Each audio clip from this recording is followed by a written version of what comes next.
Eu recebi um livro aqui da Action Editora, que deve ser, aliás, já tem marcado aqui vários pontos bem interessantes, que é um pouco a história da aviação no Brasil. Aqui já tem um aviãozinho da a história da Varig, que é intimamente, né, ligada à história do voo no Brasil.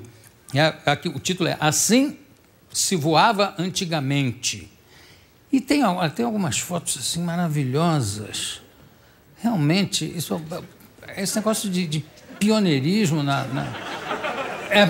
porque eu não parei para mostrar, né? Vocês não perdoam nada. Olha aí. Hein? Conhecido por muitos passageiros como Pepe Vaca.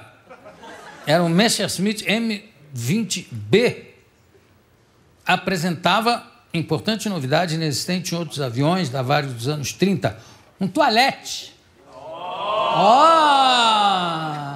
Dava para fazer cocô nas alturas. Obrigado pelo livro. E, já que estávamos falando, de certa forma, de antiguidades, vamos falar de antiguidades mais antigas. Ele é arqueólogo e vai falar sobre curiosidades dos tempos de Cristo. Rodrigo Pereira da Silva, venha para cá.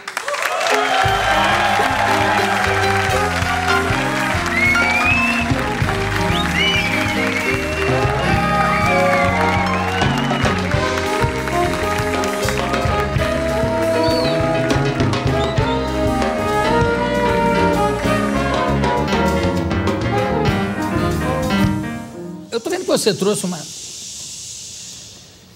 Que bonito isso. Eu estou vendo que você trouxe uma série de antiguidades, antigas, inclusive. Sim. Fala um pouquinho, deixa eu mostrar o seu livro antes daqui, Escavando a Verdade, Arqueologia e as Incríveis Histórias da Bíblia, pela editora... Casa Publicadora Brasileira. Fala de novo? Casa Publicadora Brasileira. Mas que voz impressionante. Isso é uma voz... Hein? Se tiver um emprego aqui... Nossa, claro. Isso é uma voz dos tempos de Cristo ainda. Deus, você dava um bom Deus para falar. Não dava, não? Não, só a voz. Ninguém ia resistir se eu usasse meus poderes para o mal, então é melhor não. Tcharam! Quando é que surgiu o seu interesse aqui pela arqueologia? Coincidentemente, até você anunciou que um dos grupos que estão aí é o pessoal da FAI. Eu estava fazendo doutorado em teologia lá. Então, quando a gente foi para Israel a primeira vez, eu comecei a me empolgar pela coisa e depois eu fiz uma especialização na Universidade Hebraica. Fiz o curso ali. Depois que eu terminei o doutorado, eu fiz um pós-doutorado em arqueologia bíblica pela Andrews. E gostei da área. Eu fiz as escavações em Israel, na Jordânia, no Sudão. E agora, recentemente, encantado aí, eu fui para a USP e estou terminando o meu segundo doutorado em arqueologia clássica lá. É uma área fascinante, viu?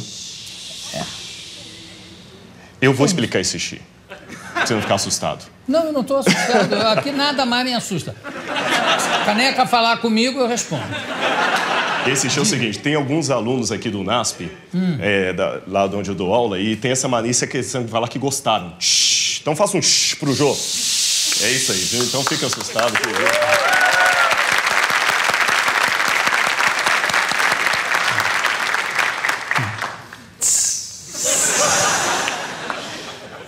Não, tá explicado, bonito. Isso aí. Mas é legal isso. Tem uma profundidade nisso aí. Parece um aplauso, não sabe? Que em Fortaleza o pessoal aplaude assim no meio do espetáculo.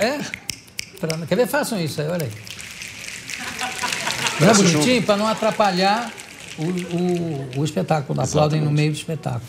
Mas, então, escavando a verdade. Mas você trouxe uma série de objetos aqui que datam dessa época? Alguns até, sim, a maioria é do tempo de Cristo. São os 2 ou 3 que são mais antigos.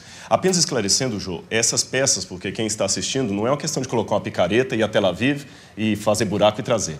Essas peças fazem parte do Museu de Arqueologia do NASP, tem autorização do governo de Israel para estar no Brasil, não é nada clandestino, e com exceção de uma, todas as outras são originais. Só uma que é cópia, que é réplica. Alex, faz um favor, vem aqui atrás e vai passando para mim, para eu ir falando. Cuidado para não quebrar esse troço. Tudo bem. Hein? Aqui, por exemplo, Essa está até com... Isso é o numeral que a gente tem lá, exatamente, do museu. Eu pensei que era preço. Isso aqui de que época é? Isso aqui é do tempo de Cristo e faz parte com esse aqui. Por quê? Vou colocar junto com a sua canequinha. Não, pode botar. Posso botar aqui? Seguro. Tá. Pronto. Isso aqui é caneca para servir vinho. Então, quando o pessoal falou da Santa Ceia de Cristo, você colocava o vinho aqui e bebia aqui. O curioso é que as pessoas bebiam no mesmo copo. Era uma questão de confraternização. E comiam também no mesmo prato. Não tinha um para cada um? Não tinha um para cada um. Aliás, eu passei uma situação no Sudão, quando eu estava com os beduínos ali. Eu fiquei 15 dias com eles no deserto de Baiuda, que faz parte do Saara. E na hora de comer, ele trazia a comida e só um prato sentava no chão e todo mundo comia com a mão. Com a mão e é ofensivo se você recusar comer com o outro. Porque no deserto a comida é rara. Então, oferecer água, comida para alguém, dizer que você gosta muito daquela pessoa. Puxa, eu acho graça a isso que tem muitas civilizações, muitas tribos, etc., onde é ofensivo qualquer coisa que você fala que não quer, né? Exatamente. É porque come aqui esse vômito. Não, obrigado. Então você não... É verdade. Você realmente é contra a nossa cultura. Exatamente. Você não está comendo um vômito tão bem lambido? Já sei, tá achando velho. Vou fazer um para você agora. Eu fiquei até preocupado com o que tem aqui dentro, viu, depois dessa. Não, fica tranquilo. Agora é engraçado porque como é que se chama isso aqui? Isso é como se fosse uma ânfora, uma né? ânfora, uma ânfora, né? para colocar vinho. O cara, quando pega, já pensa que está bêbado, porque ela, olha só, ela não para quieta, fica... Interessante. Quase todas têm essa base. E sabe por quê? Eles fixavam no chão para manter conservada a bebida. Não tinha, na época, claro. Geladeira e tudo mais. Aí servia aqui. Servia aqui. E todo mundo, o anfitrião primeiro bebia e todo mundo bebia junto. Exatamente. Quer dizer, os anfitriões tomavam a baba do primeiro. A baba do primeiro. Agora, o cara queria sempre ser o primeiro. Opa, primeiro eu. Uma curiosidade que ainda tem até hoje. Quando a pessoa roubava, fazia alguma coisa, que eles cortavam a mão, porque tem uma coisa.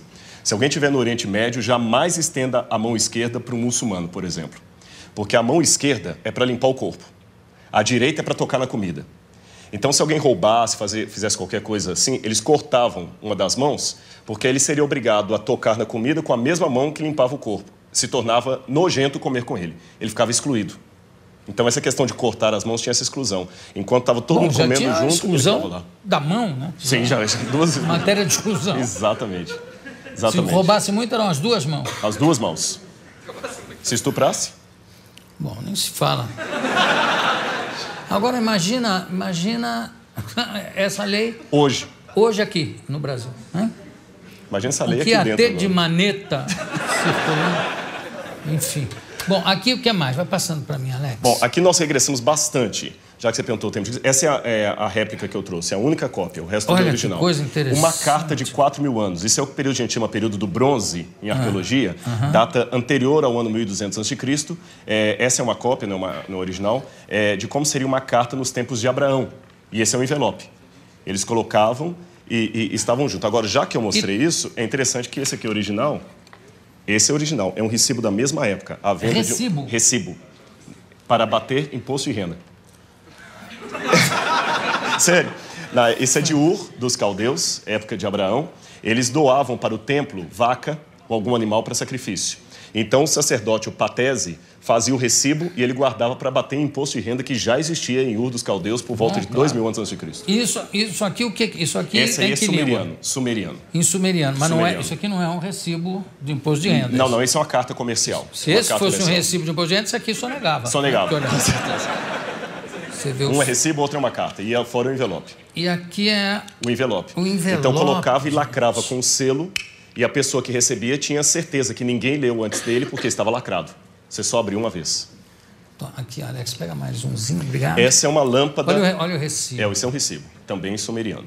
E esse é autêntico? Esse é autêntico, esse é original. Você achou numa escavação? Não, esse foi doado pelo professor Paulo Borck, que nós até demos o nome do museu para ele, da coleção dele. Na verdade, do que a gente escava, não dá para trazer. E são peças que já foram escavadas e o governo doa, ou no caso desse aí foi uma coleção particular. Aqui o que é? Essa é uma lâmpada dos tempos de Cristo.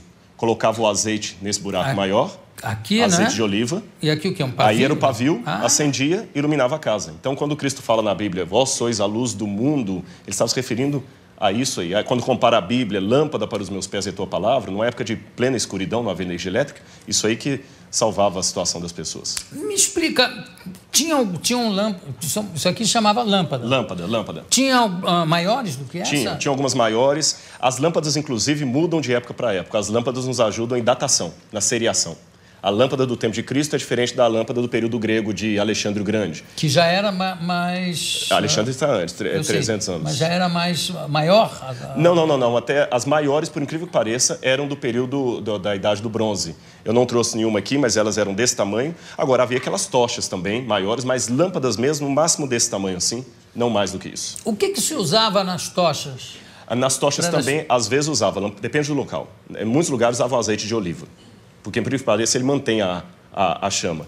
Nos lugares como o Iraque, por exemplo, eles já usavam betume, e material de petróleo que era inflamável, e já era usado desde a época da Babilônia Antiga para, por exemplo, fazer argamassa para tijolo, ou para também manter as lâmpadas funcionando. O negócio e as tochas, eu fico muito impressionado. Quanto tempo uma tocha continuava acesa? Geralmente não era muito tempo, não, porque a tocha era mais para iluminar um caminho rápido, né? Isso era mais para uma casa, e havia uma coisa interessante. Não havia muito a vida noturna que nós temos hoje. As pessoas dormiam cedo. Quem estava de noite ou eram ladrões, ou eram soldados. Dificilmente você tinha um cidadão comum de noite. Ou se fosse uma festa, um part-time, isso acontecia no palácio, não havia, as tabernas eram poucas, não havia muita proibição disso. Tinha horário de verão na época, não? Não, o horário de verão foi inventado por Abraham Lincoln, né? Não, desculpa, Benjamin Franklin. Benjamin Franklin. Você falou o negócio do horário noturno, o que obrigava um pouco as pessoas a serem mais diurnas é exatamente o negócio da iluminação. Exatamente, né? era muito perigoso. No Saara, eu senti isso. E também não apagou a luz, escurece, não tem nada a fazer. Você não vê nada, porque aqui, por mais que apague a luz, que teve um blackout num bairro, mas as outras casas estão iluminadas. Você vê um pouco e tudo. Ali, não, só se houvesse uma lua cheia. Fora isso, não se via nada. E o céu 5 vezes mais estrelado foi a oportunidade que eu vi lá no Saara. Quer dizer, quem tivesse um horário destrambelhado, como eu, que dorme tarde e acorda tarde, ia ter que ficar lendo a luz de candeeiro. De candeeiro, de lâmpada. De lâmpada.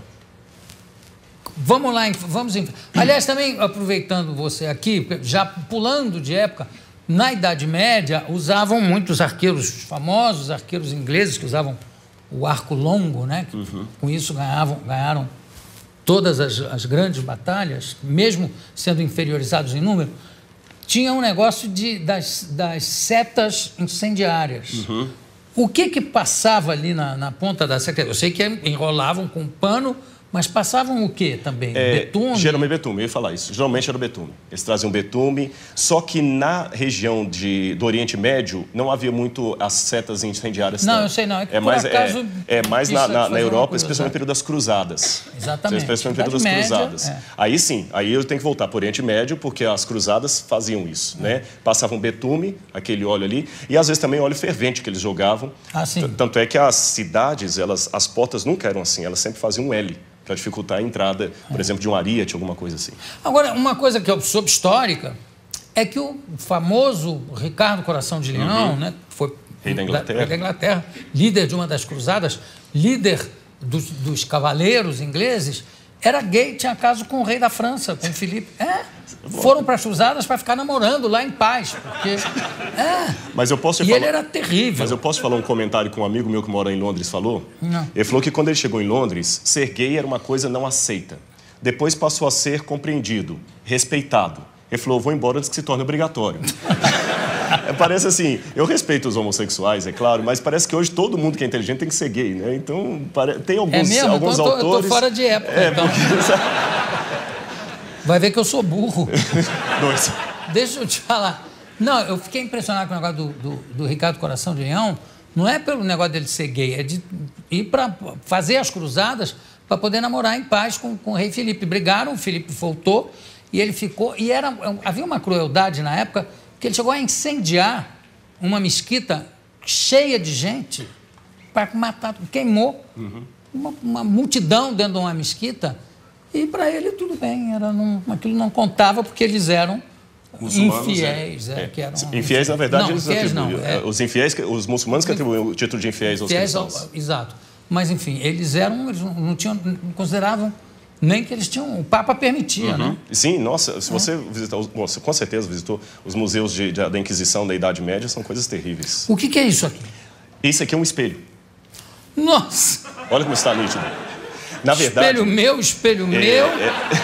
Essa parte esverdeada é porque o bronze, com o tempo, ele adquire essa cor esverdeada pelo característica da velhice, né? Só que o espelho, na época, ele era um bronze polido.